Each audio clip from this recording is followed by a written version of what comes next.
Hello and welcome to another Cloud Blast tutorial, and today I will be showing you how to install Plesk in under 4 minutes. So the first thing that you need to do is run the download command. Now give it the executable permissions. Now all you have to do is run the installer.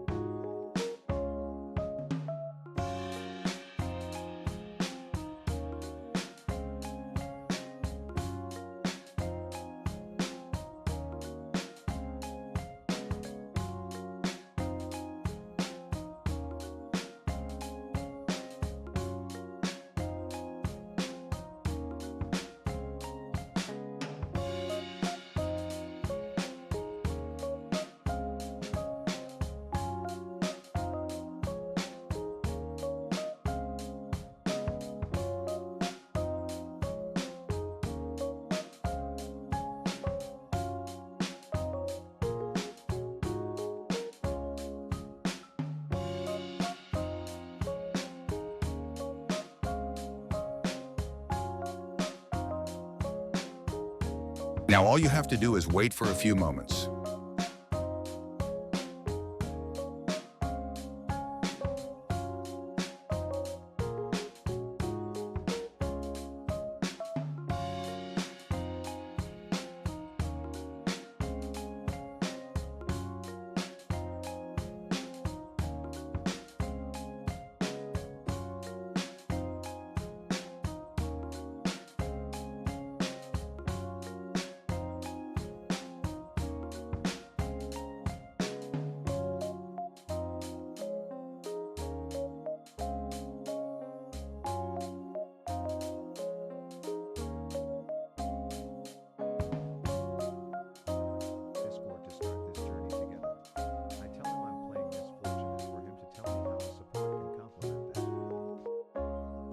And as you can see, Plesk is deployed and running.